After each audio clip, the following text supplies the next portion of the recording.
বাবা, আমার মনে হচ্ছে আমাদের জানকীকে এই বাড়িতে থাকতে দেওয়া উচিত। কি এটা তুমি বলছো রাজেশ? তোমার মাথা খারাপ হয়ে যায়নি তো? তুমি তো এটা জানো যদি আমি এটা করি তাহলে হর্ষের শরীর খারাপ হয়ে যেতে পারে।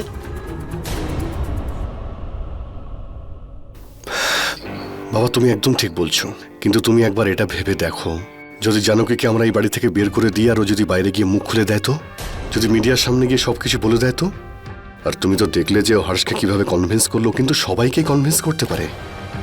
আমি তো শুধু এটাই বলবো যে ও এখানে বাড়িতে একটা কাজের লোক হয়ে থাকবে, অন্তত আমাদের সবার চোখের সামনে তো থাকবে। ও কি করবে, আমাদের কি ক্ষতি করবে, আমাদের সামনেই থাকবে তো। রাজেশ, কখনো আমার এটা মনে হচ্ছে যে ওই মেয়েটাকে এই বাড়িতে এনে আমি একটা বিরাট ভুল করেছি। না বাবা, এমন কোনো ব্যাপার নয়। তুমি একদমই চিন্তা করো না, আমি সব সামলে নেব।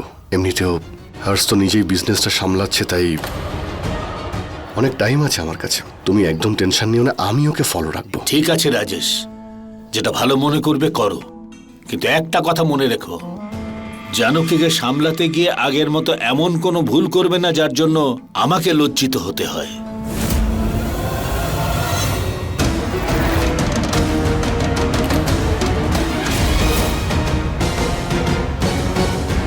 ঠিক আছে।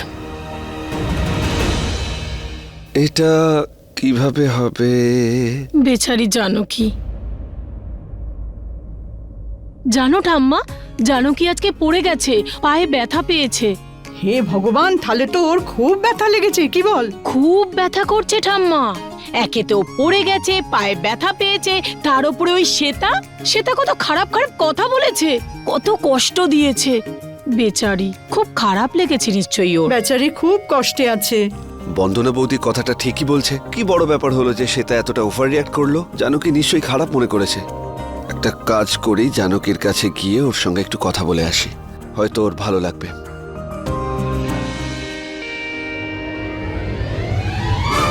কিন্তু বন্দনা, সত্যি সত্যি জানকীর খুব লেগেছে?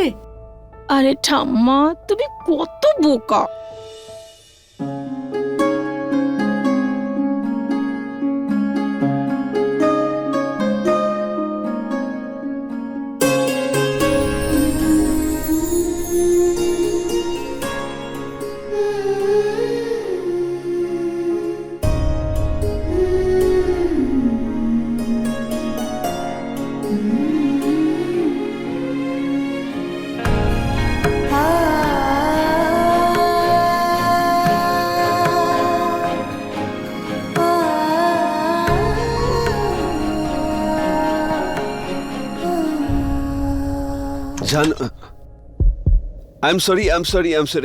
আমি ভাবলাম ভিতরে কেউ নেই, কারুর আওয়াজ পাচ্ছিলাম না, তাই আমি কনফার্ম করছিলাম যে কেউ আছে কিনা। সেই জন্য আমি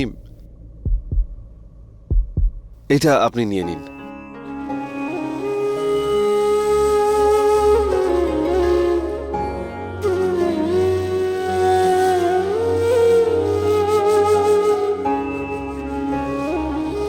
সরি, ওই আপনার পা দেখার জন্য। আপনার পায়ের ব্যথা কেমন আছে?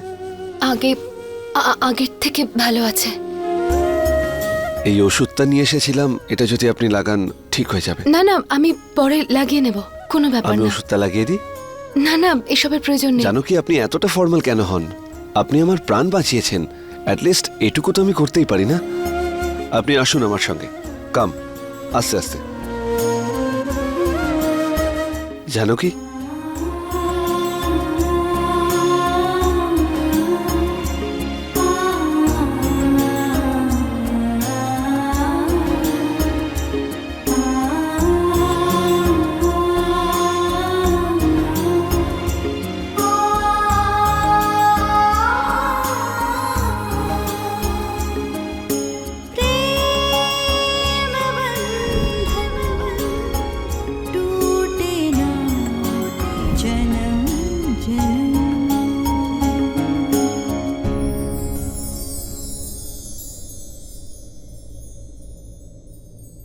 জানো কি,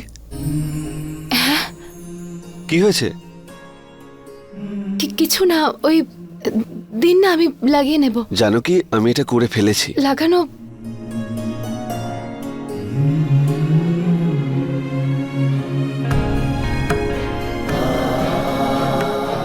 আচ্ছা, আপনাকে এর আগে কেউ বলেনি যে আপনি খুবই জেদি? কেন? যদি আপনি একবার জেদ করেন তাহলে আপনার হাজবেন্ডকে সবকিছু ছেড়ে দিয়ে আপনার কাছে চলে আসতে হবে। আর যদি এরকম না হয় আর তাহলে? যদি এমনটা না হয় তাহলে আমি ঈশ্বরের কাছে প্রার্থনা করব। আর ঈশ্বর আমার কথা শুনে নেন যখন আমি মন থেকে বলি তখন। তাছাড়া আপনাকে দেখে মনে হচ্ছে আপনি আপনার স্বামীকে খুব ভালোবাসেন। খুব ভালোবাসি। আমায় বিশ্বাস করুন, যখন কেউ কাউকে খুব ভালোবাসে তখন তারা একে অপরের থেকে দূরে থাকতে পারে না।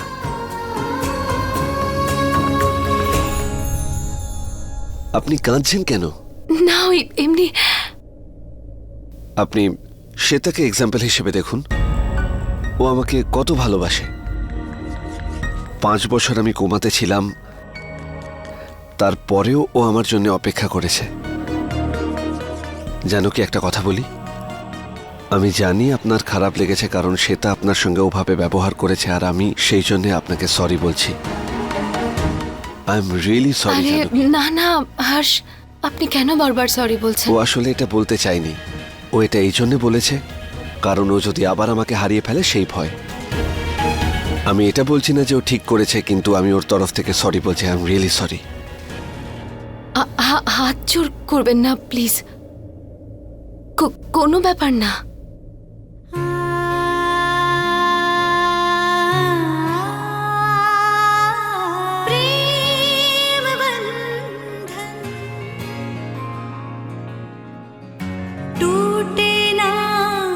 আমি প্রার্থনা করব যাতে আপনি তাড়াতাড়ি সুস্থ হন, আপনার স্বামীকে আপনি আবার ফিরে পান।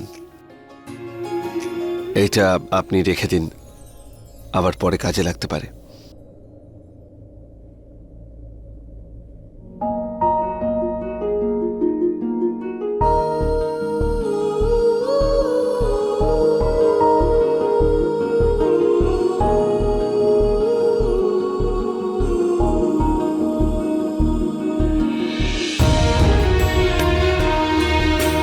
আমি তো সেই দিনই ঠিক হয়ে গেছিলাম হর্ষ, যেদিন আবার এ বাড়িতে ফিরে এসেছিলাম। কারণ আমাদের এই প্রেম বন্ধন তো তোমাকে দিয়েই শুরু হয়েছিল, আর তোমার সাথেই শেষ হবে। তাতে এই জীবনে তোমার আমার কথা মনে পড়ুক বা আর কোনোদিন না পড়ুক,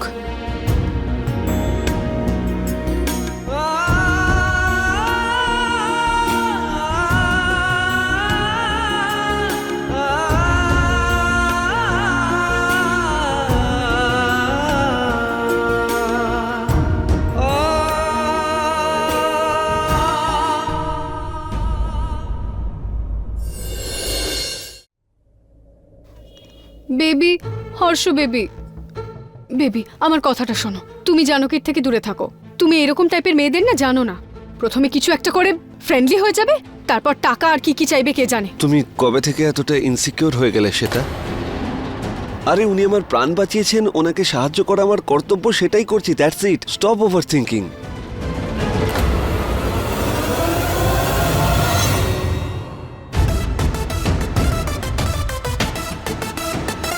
বেবি আই এম সরি।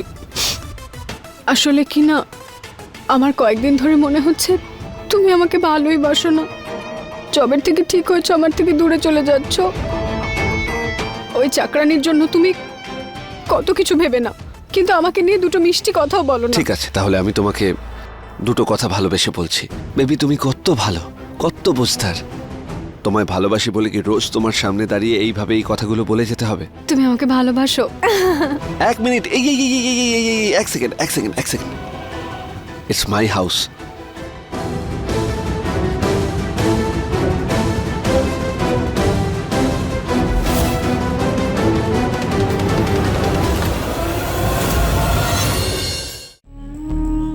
মা, তুমি কিন্তু জানো কি এই বাড়িতে রেখে খুব রিস্ক নিচ্ছ।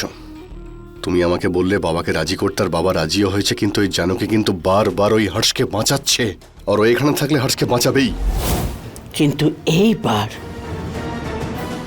এরকম কিচ্ছু হবে না। এইবার যেন কি হর্ষের জীবনের নয়, মৃত্যুর কারণ হবে।